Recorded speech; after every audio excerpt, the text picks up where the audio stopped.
In a distant land, beyond towering mountains and whispering winds, lived a shepherd named Elia. He was no ordinary herder. His heart was as vast as the valley he tended. The villagers called him the Shepherd of Serenity, for his wisdom calmed storms and his voice soothed even the wildest beasts. Elia wore no crown, bore no titles, yet kings sent messengers seeking his counsel. Every morning, he rose with the sun, leading his flock not just for pasture, but to teach them trust, patience, and peace. Children from the village would sit by his feet, learning lessons hidden in simple words. But far beyond the hills, in the stony heart of the mountains, an ancient crown lay lost, forged for rulers yet worn by none. Legends said only the purest soul could awaken its power. And high in the royal castle, a troubled prince watched the stars, seeking a sign.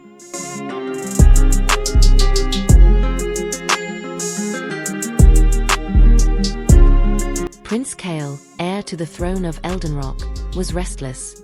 Though cloaked in silk and surrounded by riches, he felt hollow inside.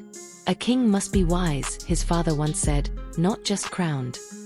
But Kale, proud and impulsive, wished for greatness, not guidance. One night, he dreamt of a crown glowing atop a mountain. A voice whispered, "Find the one who walks with humility, and the crown shall rise." Awakening with a jolt, Kale believed it was destiny. The next day, he rode out with guards, bearing the ancient map found in the palace archives. It led to the Valley of Serenity, where the shepherd lived. Yet Kale did not seek counsel. He sought to claim. Little did he know, the journey ahead would humble his soul.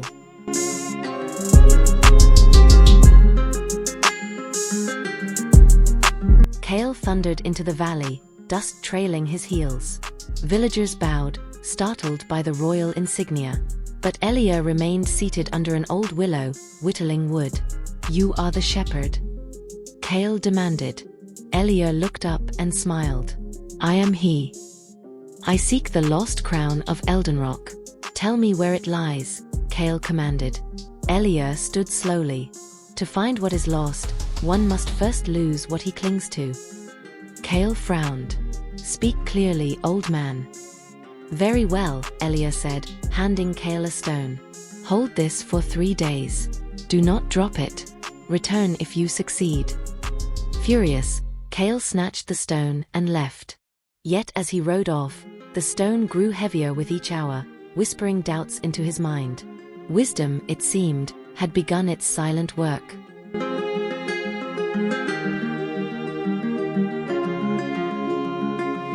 Kale wandered the forest, determined to endure.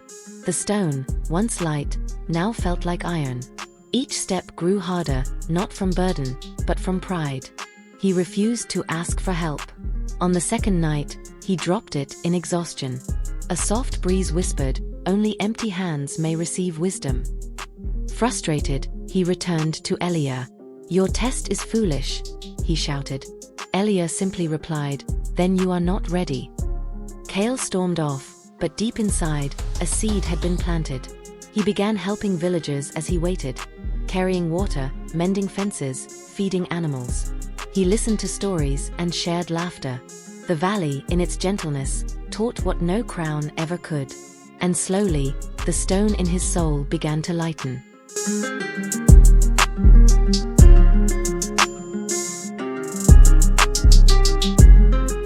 One morning, Elia called for Kale. "It is time," he said. Together, they climbed the ancient path toward the mountains. "Why now?" Kale asked. Elia smiled, "Because you no longer ask only for yourself." The trail was steep, but Kale no longer boasted. He offered his hand when Elia stumbled. Where once he chased glory, now he followed wisdom. At the summit, an altar carved in stone held a golden crown, gleaming with quiet light. Kale approached, but the crown did not move. Elia stepped forward, whispering, "Place your hand only if your heart carries no pride." Kale closed his eyes. He thought of the villagers, the laughter, the kindness. He touched the crown, and it rose not for a king, but for a servant of truth.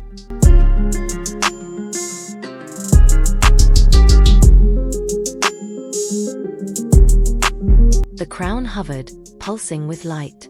Kale gasped. But instead of resting on his head, it drifted to Elia. "No!" Kale cried. "You deserve it," Elia said, placing it in Kale's hands. "But you're the wise one." Kale trembled. "Wisdom is not to be worn, but shared," Elia replied. "This crown was never meant for rulers, but for those who lead with heart." Kale knelt, not in defeat, but gratitude. "Teach me," he whispered. Elia nodded. "Then return to your people. Rule not from above, but beside them." The mountain echoed with silence, as if the earth itself had witnessed the crowning of a soul reborn. The true weight of the crown was not gold, it was the grace to carry others.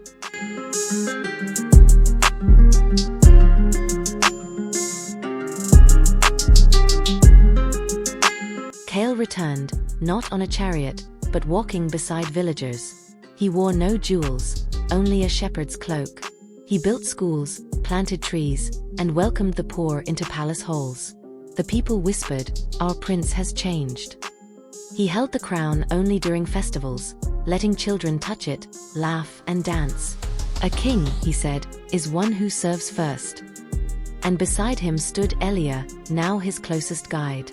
Together, they rewrote the laws of Eldenrock, with compassion as their compass.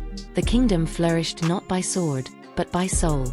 And in every village, old and young said the same: when wisdom and humility rule, peace blooms like spring. And so, the shepherd's wisdom crowned a land forever.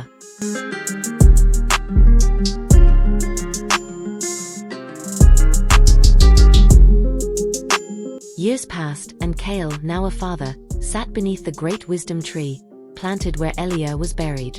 His daughter, curious and bright, asked, "Father, why do you never wear the crown?" Kale smiled. "Because the crown is not for the head. It is for the heart." He opened a book, Elia's teachings, bound in leather. "This is what I wear every day," he said. She touched the crown resting at the tree's roots. "Can I wear it?" "Only if you remember," Kale said gently, "to listen more than you speak, and love more than you lead." As the sun bathed the valley, birds soared, sheep grazed, and the legacy of the shepherd and the crown lived on, in stories, in hearts, and in the silence between wise words. Trophy moral of the story: true leadership is not about power, but about humility, wisdom, and service.